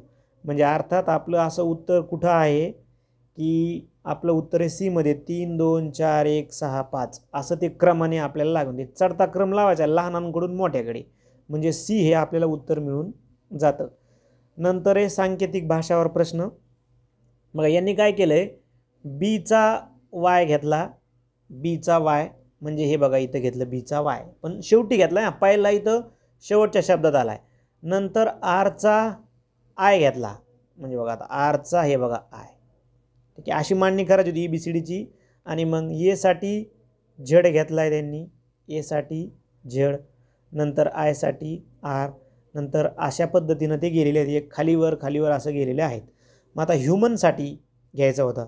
मग एचसाठी आपल्याला काय घ्यायचं आहे, म्हणजे आपल्याला लगेच क्लिक व्हायला पाहिजे की एचसाठी आपल्याला एस घ्यायचा आहे, पण सर्वात शेवटी. मग सर्वात शेवटी एस कुठे आहे, इथं हे बघा एच कुठे आहे आपला. एचसाठी काय घ्यायचं होतं आपल्याला एस, पण एस हा सर्वात शेवटी घ्यायचा नव्हता. एचसाठी इथं एस येईल, बरोबर आहे का. मग नंतर आहे यू, मग यूसाठी काय येते, यू कुठे गेला बघा, यूसाठी येतो एफ, मग इथं येईल एफ. ठीक आहे, मग अशा पद्धतीने जर तुम्ही गेलात तर पर्याय क्रमांक 2 हे उत्तर आपलं मिळतं आहे. पर्याय बी आहे आपल्या प्रश्नाचं उत्तर आहे. त्यानंतर तर्क व अनुमान. आपल्याला माहिती आहे की तर्क व अनुमानामध्ये आपल्याला काय करावं लागते, आपल्याला विधानावरून आकृत्या काढाव्या लागतात. मग विधानं दिली आहेत 2 पी आणि क्यू. मग आता विधानावरून आकृत्या काढू. काही बॅग्स कापड आहेत, काही म्हणले की आकृती विभागून येईल, म्हणजे काही बॅग्स कापड आहेत. मग हे बॅग्स, ठीक आहे, आणि हे कापड आहेत. आणि एकही कुदळ कापड नाही, नाही म्हणल्याच्या नंतर कुदळ स्वतंत्र वर्तुळ येईल, ही कुदळ स्वतंत्र वर्तुळ येईल. पण मग कुदळ बॅग्सला छेदू शकते ना, म्हणून मग 2 आकृत्याची शक्यता आहे बघा. म्हणजे काही बॅग्स कापड आहेत, जसं कापड आहेत. आणि म्हणले एकही कुदळ कापड नाही, पण कुदळ इथं येऊ शकतात. मग शक्यता आली की नाही, इथं कुदळची शक्यता आली ना 2. मग दोन्ही आकृतीमध्ये काय करू आपण, हे तिन्ही निष्कर्ष चेक करून बघू. दोन्ही आकृतीमध्ये तिन्ही निष्कर्ष चेक करून बघू. पहिला निष्कर्ष आहे काही कापड कुदळी आहेत, काही कापड कुदळी आहेत. कापडाचं वर्तुळ कुदळीचं वर्तुळ छेदलेलं नाही. हे कापडाचं वर्तुळ कुदळीचं वर्तुळ छेदलं, म्हणजे दोन्ही ठिकाणी रॉंग आहे पहिलं तर. म्हणजे पहिलं कन्फर्म काय रॉंग आहे. दुसरा आहे बघा, किमान काही कापड बॅग्स आहेत, काही कापड बॅग्स आहेत. ह्या बॅग्स हे कापड, ह्या बॅग्स हे कापड, मग आहेत एकमेकाला छेदलेले, म्हणजे दुसरं काय आहे निश्चित बरोबर आहे. तिसरं काय बघा, काही बॅग्स कुदळी आहेत, काही बॅग्स कुदळी आहेत. इथं नाहीत कुदळी आणि बॅग स्वतंत्र आहेत, पण इथं आहेत ह्या बॅग्स आणि ह्या कुदळी, म्हणजे इथं नाही पण इथं आहे. मग आपल्याला माहिती आहे तर्क व अनुमानामध्ये ज्यावेळेस आपण 2 आकृत्या काढतो तर दोन्ही ठिकाणी ते विधान बरोबर पाहिजे किंवा तो निष्कर्ष बरोबर पाहिजे. एका ठिकाणी बरोबर आणि एका ठिकाणी रॉंग चालणार नाही. म्हणजे निश्चित फक्त 2 बरोबर आहे, म्हणजे हे सुद्धा चुकीचं आहे, हे 2 मात्र बरोबर आहे. म्हणजेच केवळ निष्कर्ष 2 तर्कसंगत आहे, म्हणजे उत्तर घ्यावं लागेल आपल्याला पर्याय सी. त्याच्यानंतर वेन आकृती आहे बघा. आई, बहीण, मुलगी या शब्दसमूहासाठी कोणती वेन आकृती अर्थपूर्ण ठरेल. ABCD. आता याच्यामध्ये काय तुम्ही थोडंसं लॉजिक लावायला पाहिजे होतं. एक तर 2 पद्धतीनं जा की ही आकृती येणार नाही, म्हणजे एक एक आकृती कट करा आणि त्यात कोणती आकृती येऊ शकते. ठीक आहे, आता आपण जर बघितलं तर आपल्या प्रश्नाचं उत्तर आहे बी. मग आता आपल्यापुढं प्रश्न आहे की ए का नाही. मग एवढं लक्षात घ्यायचं की तिन्ही शब्दामध्ये कोरिलेशन आहे, म्हणून एक जी आकृती एमध्ये स्वतंत्र दाखवली ती आपण ना आईची घेऊ शकतो ना बहिणीची किंवा मुलीची. ठीक आहे, कारण मुलगी जी असते ना ही एका काळी आई एक कुणाची तरी मुलगी असते आणि बहीण पण एक कुणाची तरी मुलगी असते. ठीक आहे, म्हणून ज्या काही आकृत्या इंटरमध्ये येतील त्या मुलीच्या येतील इंटरमध्ये. म्हणजे बी, सी आणि डी मध्ये तुम्ही कन्फ्युजन व्हायला पाहिजे होतं, पण ए तर उत्तर आपलं नाहीच. तर बी कसं आहे ते बघू आपण. सी का नाही बघा आता, किंवा बी का आहे. तर बी याच्यामध्ये आपण काय जे बाहेरचं जे वर्तुळ आहे हे जे मोठं वर्तुळ आहे हे घेतलं आपण मुलीसाठी, आणि आतमधली जे 2 इंटरनल वर्तुळ आहे एक घेतलं बहिणीसाठी आणि एक घेतलं आईसाठी. कारण मुलगी ही आई व बहीण होऊ शकते ना, मुलगी ही आई आणि बहीण होऊ शकते. मग आता आपला प्रश्न आहे की सी का नाही, म्हणजे हे एकमेकात गुंतलेले का आहेत का, कारण काही मुली ह्या आई पण आहेत.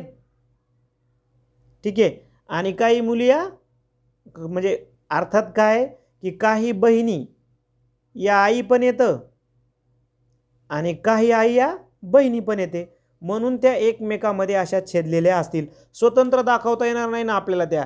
आपण जर समजा मुलगीचं वर्तुळ घेतलं सी प्रमाणे आणि स्वतंत्र आईला एक वर्तुळ ठेवलं आणि बहिणीला वर्तुळ ठेवलं, तर मग आई ही बहीण नसते का कुणाची? असती ना. किंवा एखादी बहिणी एखादी म्हणजे कुणाची तरी आई असतेच.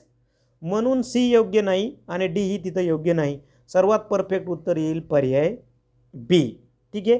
थोडंसं सॉफ्टवेअरचा प्रॉब्लेम असल्यामुळे आपल्याला थोडीशी अडचण येऊ शकते.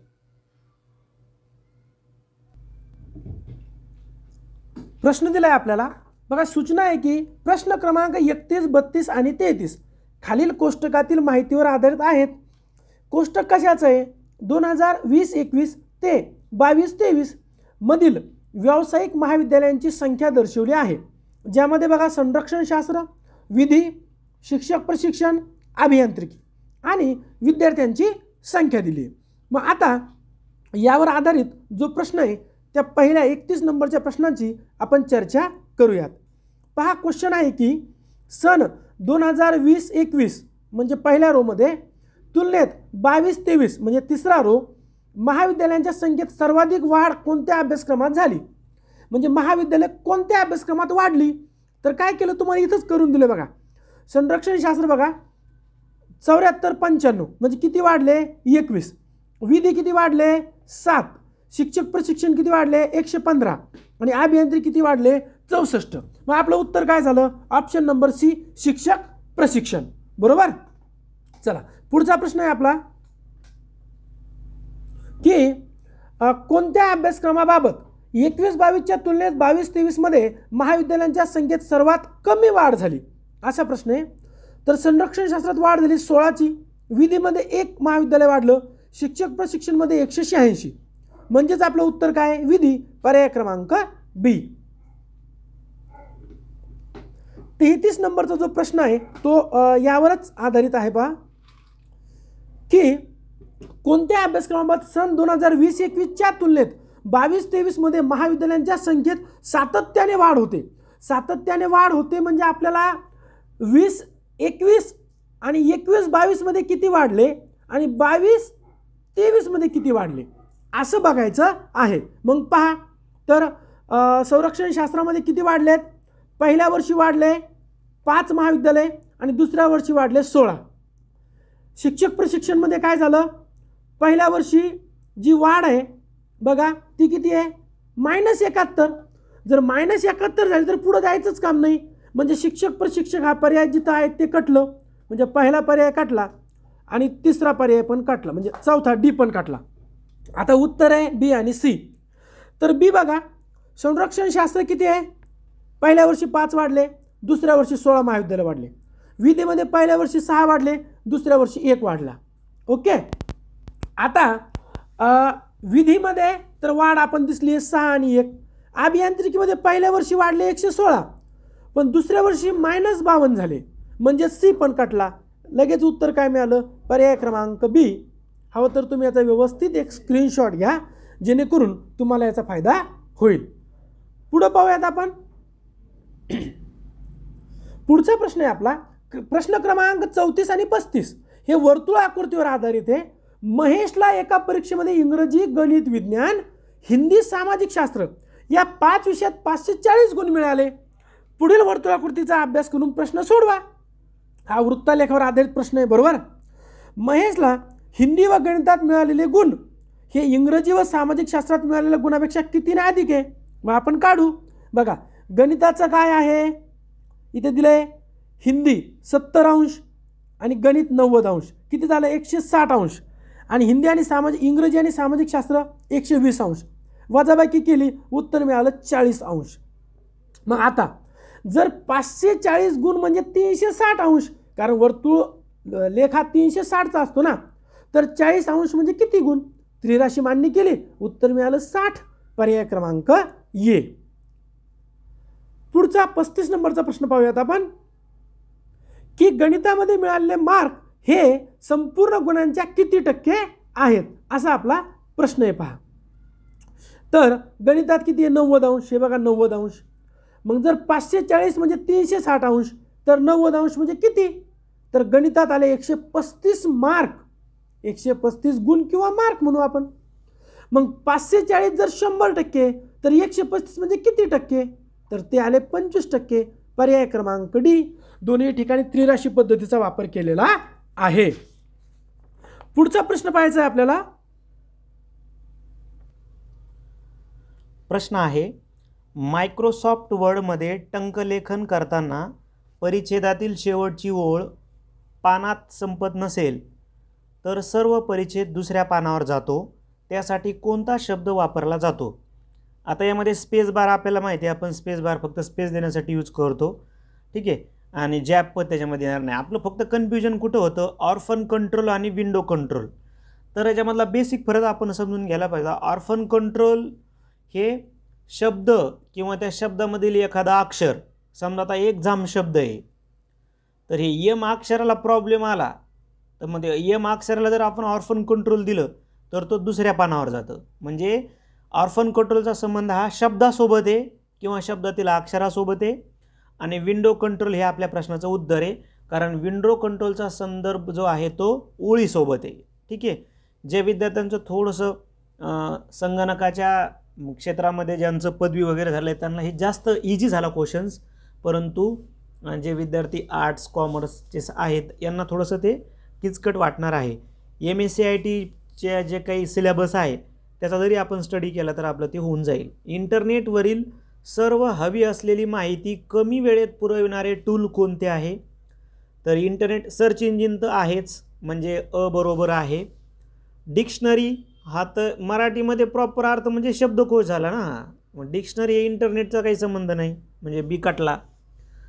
डिरेक्टरी हा पण कटला. आता डिरेक्टरीचा ॲक्च्युअली जो अर्थ होतो डिरेक्टरीचा तो अर्थ होतो बघा, या आत्ता मागच्या 5-6 वर्षात डिरेक्टरीचं महत्त्व कमी झालं, परंतु 2002, 2098 या काळामध्ये डिरेक्टरीचं महत्त्व खूप होतं. डिरेक्टरी म्हणजे काय असतं, ज्याच्यामध्ये नाव, तुमचं काही व्यवसाय असेल, तुमचं काही शॉप असेल, त्याचं नाव, पत्ता, टेलिफोन याचं जे मिळून असतं ते असतं डिरेक्टरी. आणि ते असेंडिंग डिसेंडिंगनं किंवा अल्फाबेटनं लावलेले असतात डिरेक्टरीमध्ये. म्हणजे हे काय ऑफलाईनचाच भाग आहे, म्हणजे डिरेक्टरी पण त्याच्यामध्ये नाही. तेव्हा तुम्ही त्याला टेलिफोन डायरी असं म्हणायचो आपण, त्याच प्रकारातली ही डिरेक्टरी असते. म्हणजे ब पण नाही आहे, क पण नाही आहे.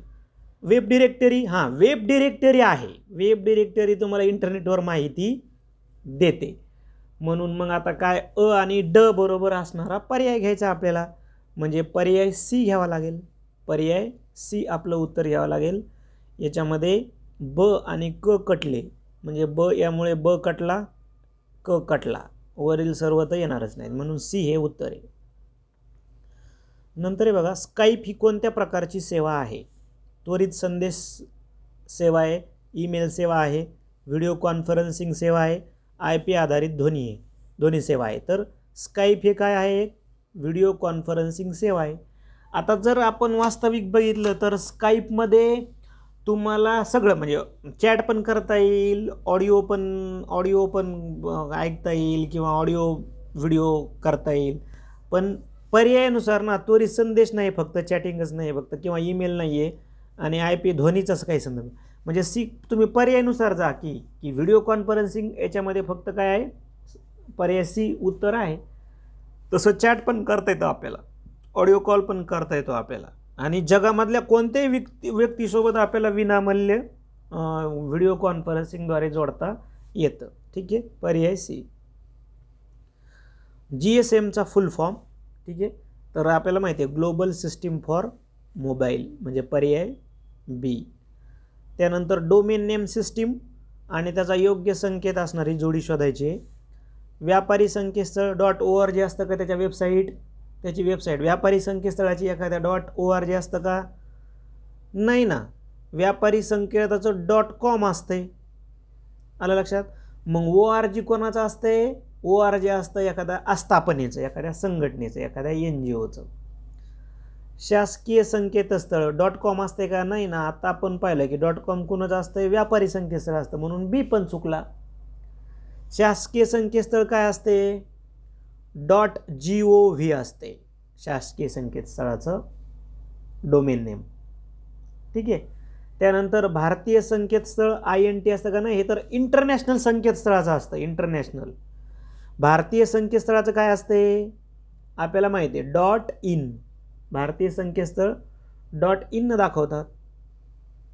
ते INT इंटरनॅशनल संकेतस्थळ दर्शवतं.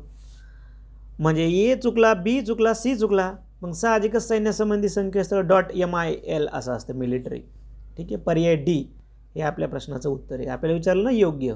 डोमेन नेम सिस्टम म्हणजे काय, तुम्ही एखादी वेबसाईट पूर्ण ज्यावेळेस वाचता ना, उदाहरणार्थ www.oasiscareerpoint.com द्यावा लागेल आपल्याला. ठीक आहे.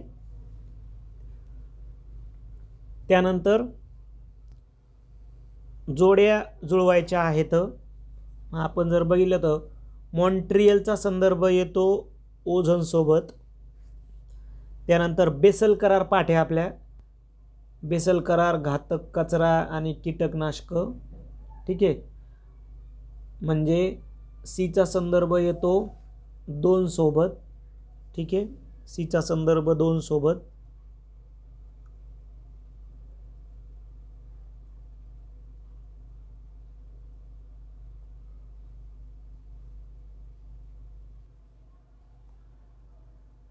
म्हणजे आपण जर बघितलं तर बॉन करार हा बीचा 4 संबंध येतो.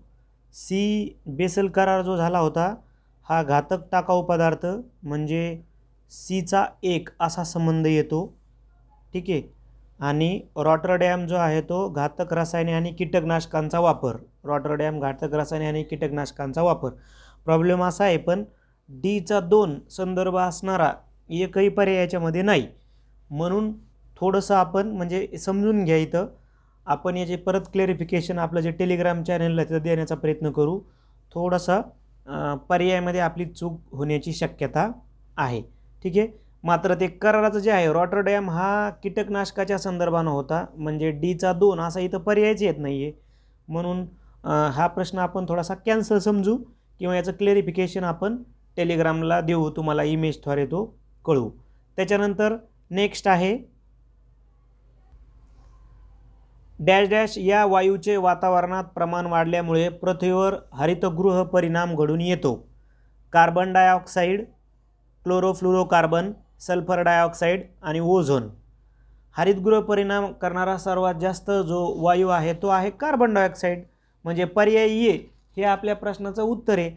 आपल्याला माहिती आहे की जे 4 महत्त्वाचे जसं CO2 वातावरणात जरी 0.03 असला परंतु हरितगृह परिणामाला तो 60% कारणीभूत आहे, एकटा CO2. नंतर मग CFCचं जर प्रमाण पाहिलं तर आपण 14% कारणीभूत आहे. नंतर CH4 म्हणजे आपण मिथेन म्हणतो, तो 20% कारणीभूत आहे हरितगृह परिणामाला. आणि N2O नायट्रस ऑक्साईड जो 6% कारणीभूत आहे. मग सर्वात जास्त कारणीभूत कोण आहे, CO2 म्हणजेच कोण, कार्बन डायऑक्साईड. त्यानंतर भारतातील जैवविविधतेचे कारणे कोणती आहेत. भारतातील जैवविविधतेची कारणं: हवामान स्थितीमधील विविधता, अफाट मानवी लोकसंख्या, देशाचे स्थान आणि विस्तार, भूगर्भ रचनेतील बदल. आता जैवविविधता म्हणजे काय, आपल्याला हे बेसिक काय होतं की वनस्पती, प्राणी, सूक्ष्मजीव यांचे प्रदेशनिष्ठता किंवा प्रदेशाच्या संदर्भाने यांच्यामध्ये जी विविधता आढळते असे जीव, वनस्पती, प्राणी, विविध प्रकारचे जीव आणि प्रदेश. मग याचं कारण काय, भारतामध्ये विविध प्रकारचे जीव, वनस्पती वेगळ्या व्हरायटीच्या आढळण्याचं कारण काय आहे, हवामान आहे का, यस. लोकसंख्या म्हणता येईल का जैवविविधतेला कारणीभूत, नाही. लोकसंख्या आणि वनस्पती आणि प्राण्यांचा काय संदर्भ आहे. ठीक आहे, म्हणजे बी कटला, म्हणजे जिथं जिथं बी आहे तिथले पर्याय कटले. झालं. एवढं जरी तुम्ही केलं असतं तरी पण आपण उत्तर काढू शकलो असतो पर्याय सी. कारण देशाचं स्थान आणि विस्तार, यस. देशाचा विस्तार किती आहे, अक्षांश रेखांश किती आहे देश, तो उष्णकटिबंधामध्ये आहे, शीतकटिबंधामध्ये आहे. जसं भारताच्या मध्यभागातून कर्कवृत्त जातं, उत्तरेकडला भाग येतो समशीतोष्ण कटिबंधामध्ये आणि खालचा भाग येतो उष्णकटिबंधामध्ये. मग त्याच्यावर प्राण्याच्या आणि वनस्पतीच्या वितरणावर परिणाम होतो का, तर यस. म्हणजे ते जैवविविधतेचं कारण आहे, क पण कारण आहे, अ पण कारण आहे, भूगर्भ रचनेतील बदल ड पण कारण आहे. ठीक आहे, ब कारण नव्हतं. म्हणून ते ब असणारे उत्तर आपण कट केले, म्हणून सी हे आपल्या प्रश्नाचं उत्तर. महानगरपालिकेचा कचरा पुनर्वापर आणि पुनर्चक्रीकरण करूनही उरतो अशा घनचक्राची विल्हेवाट या पद्धतीने लावली जाते. कंपोस्टिंग, भूमिभरण, इन्सनरेशन, RDF.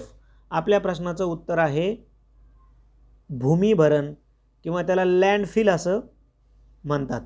आता पहिले प्रश्नाकडे लक्ष देणं अपेक्षित होतं की कचऱ्याचा पुनर्वापरही करून बघितला आणि पुनर्चक्रीकरण पण केलं तरी पण उरतोय, त्यावेळेस काय फुल अँड फायनल, त्यावेळेस आहे लँडफिल. ही एक अभियांत्रिकी प्रोसेस आहे.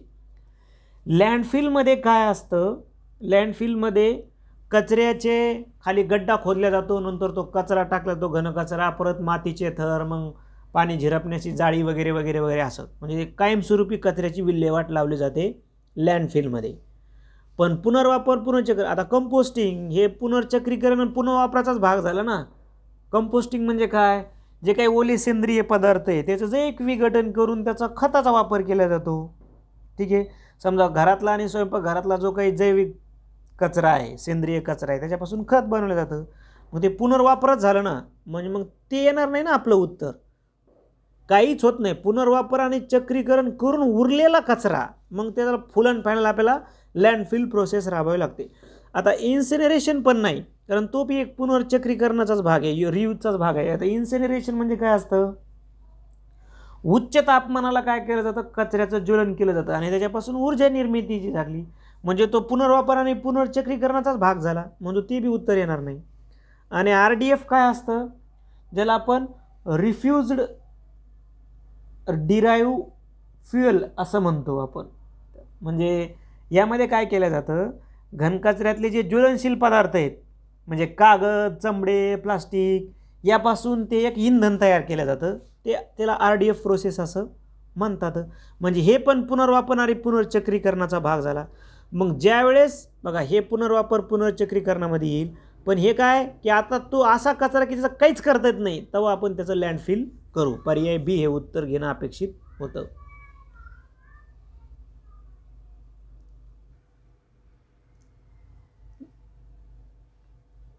नेक्स्ट क्वेश्चन काय बघा, ब्ल्यू बेबी नावाचा आजार पिण्याच्या पाण्यातील कोणत्या घटकांच्या आधिक्यामुळे होतो. तर पर्याय आहेत पाऱ्याचा कचरा, मिथाइल आयसोसायनेट, नायट्रेट आणि आर्सेनिक. तर आपल्या प्रश्नाचं उत्तर आहे ब्ल्यू बेबी जो नावाचा आजार आहे, हा आजार होतो नायट्रेट जर पाण्यामध्ये मिसळलं असेल तर असं पाणी पिल्यानं जे बाळ जन्माला येतं ते हृदयात कमजोर बालक जन्माला येतो, त्याला आपण ब्ल्यू बेबी असं म्हणतो. पाऱ्याचा कचरा जर पाण्यामध्ये मिसळला तर त्याच्यासाठी मिनामाटा नावाचा आजार होतो. हे पण माहीत पाहिजे आपल्याला, मिनामाटा जो जपानमध्ये खूप मोठ्या प्रमाणामध्ये हा आजार म्हणजे त्या झाला होता. मिथाइल आयसोसायनेट हे एक वायू आहे विषारी, भोपाळ दुर्घटनेच्या संदर्भानं आहे. आणि आर्सेनिक जे आहे, आर्सेनिक हे एक विषारी द्रव आहे, खनिज आहे, जे जर पाण्यामध्ये जर मिसळलं तर यामुळं आर्सेनिकमुळं हृदयविकार असेल किंवा कॅन्सर, आर्सेनिकमुळं कॅन्सर होऊ शकतो, हृदयविकार, विषबाधा मोठ्या प्रमाणात तुम्हाला होऊ शकते. इथं काय विचारलं होतं तुम्हाला, ब्ल्यू बेबीचा डायरेक्ट संबंध येतो नायट्रेटसोबत. पर्याय सी. कोणत्या प्राचीन विद्यापीठामध्ये धर्मगंज नावाचे 9 मजली ग्रंथालय होते. धर्मगंज नावाचं 9 मजली ग्रंथालय होतं. रत्नसागर, रत्नदीप व रत्नरंजक असे त्याचे प्रमुख भाग होते. म्हणजे त्या ग्रंथालयाचे रत्नसागर, रत्नोदीप आणि रत्नरंजक असे भाग होते, असं पण आपल्याला त्यांनी माहिती दिलेली आहे. ठीक आहे, हे काही ठिकाणी रत्नोदीप आहे, काही ठिकाणी रत्नोदधी आहे बुकमध्ये. ठीक आहे, काही बुकमध्ये रत्नोदधी आहे.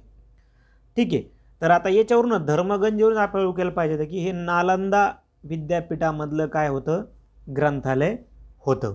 ठीक आहे, विक्रमशिलाबद्दल काय माहिती सांगू शकतो आपण. हे 8व्या शतकामध्ये स्थापन झालं होतं. पालराजा धर्मपाल यांनी ते स्थापन केलं होतं आणि बौद्ध तत्त्वज्ञानावर याच्यामध्ये भर दिलेला असायचा. हे पण थोडंसं आपल्याला माहीत पाहिजे. प्राचीन बिहार राज्याचा भाग होतं धर्मपाल यांनी ते स्थापन केलं होतं आणि बौद्ध तत्त्वज्ञान यामध्ये जास्तीत जास्त टीच केल्या जायचं. बनारस हे आत्ता अलीकडचं विद्यापीठ आहे. त्यानंतर तक्षशिला एक वैदिक परंपरा असणारं, तक्षशिला हे प्राचीन भारतामधलं वैदिक काळातलं विद्यापीठ आहे. तसं आपण जर विचार केला तर नालंदा आणि विक्रमशिला हे दोन्हीही बौद्ध तत्त्वज्ञान किंवा बौद्ध शिक्षणाच्या संदर्भानं विद्यापीठ आहेत, नालंदा आणि विक्रमशिला. तक्षशिला हे वैदिक पिरियडमधील विद्यापीठ आहे. तक्षशिला ही प्राचीन गांधार देशाची राजधानी होती आणि त्या काळापासनं म्हणजे नालंदा आणि विक्रमशिलाच्या अगोदरपासनं तक्षशिला विविध क्षेत्रामध्ये एज्युकेशन देण्याचं काम करते. ठीक आहे, हे थोडं बेसिक आहे, आपण जास्त इथं माहिती घेणार नाही. त्यानंतर राष्ट्रीय उच्चतर शिक्षा अभियान, ज्याला आपण रुसा म्हणतो, पुढील घटकावर भर दिला जात नाही म्हटले. ठीक आहे, राष्ट्रीय उच्चतर शिक्षा अभियानात कशावर भर दिला जात नाही? शालेय शिक्षणासाठी निधीचा वापर वाढवून त्यांची अंमलबजावणी करणे. आता इथंच तुमच्या लक्षात यायला पाहिजे होतं की रुसा जे आहे ना, हे विद्यापीठीय किंवा महाविद्यालयीन लेवलसाठी आणलेलं हे सरकारचं अभियान होतं आणि इथं शालेय शिक्षणासाठी म्हणजे हेच काय आहे? रॉंग आहे. मग हेच उत्तर आहे आपलं, कारण तेच संदर्भानं नाही. बाकी अपेक्षित उद्दिष्ट प्राप्ती व निधी, समन्वय, संशोधन, नवनिर्मिती आणि व्यावसायिक आणि उच्च शिक्षणाचे वैश्वीकरण बरोबर.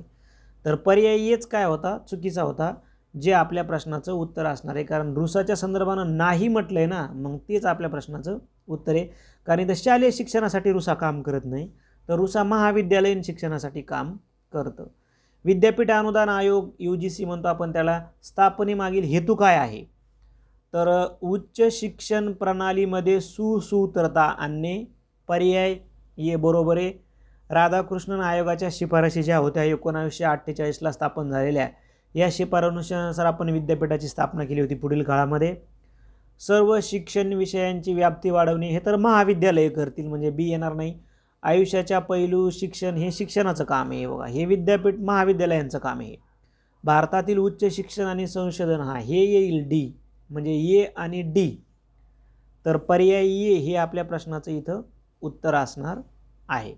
त्यानंतर स्त्री शिक्षित असल्याशिवाय लोक शिक्षित असू शकत नाहीत, हे कोणत्या आयोगामध्ये अधोरेखित आहे किंवा कोणत्या आयोगामध्ये उल्लेख? खूप ऑब्जेक्टिव्हिटी झाली या क्वेश्चनमध्ये, तुम्हाला हे माहीतच पाहिजे, तुम्ही अंदाज लावू शकत नाही.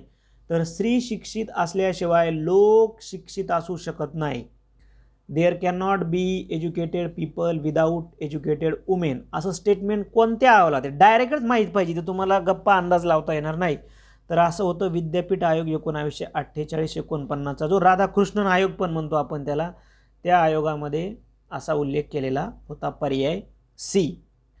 त्यानंतर शेवटचा प्रश्न, राष्ट्रीय शैक्षणिक धोरण 2020 हे शिक्षणाच्या या स्तरावर अध्ययनाचा अवलंब करण्यास सुचविते. तर अध्ययनाचा अवलंब करा म्हणते ते अनुभवात्मक शिक्षण. ठीक आहे, अनुभवात्मक लर्निंग जे आहे, एक्सपेरिमेंटल लर्निंगवर NEP 2020 काम करते.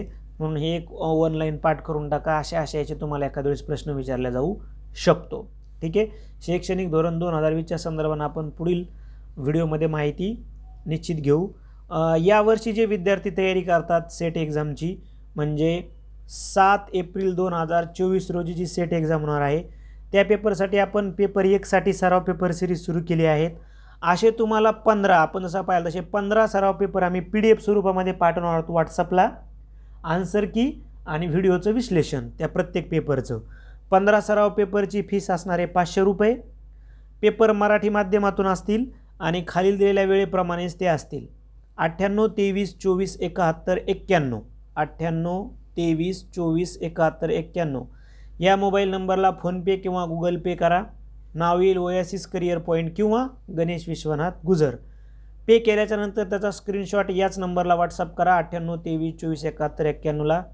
तुम्हाला 24 डिसेंबर 2023, 31 डिसेंबर 2023, 7 जानेवारी 2024 असे पेपर पाठवण्यात येईल. जवळपास 15, म्हणजे 24 डिसेंबर ते 31 मार्च 2024 पर्यंत या प्रत्येक डेटला मॉर्निंगला 11 वाजता तुम्हाला व्हॉट्सअपला PDF पेपर, त्यानंतर दुपारी 2 वाजता त्याची आन्सर की, आणि संध्याकाळी 8 वाजता त्याच डेटला, म्हणजे प्रत्येक डेटला 15 डेट आहेत, 15 व्हिडिओज तुम्हाला मिळतील. मात्र त्या डेटला त्या पेपरचा व्हिडिओ विश्लेषणाचा तुम्हाला मिळेल.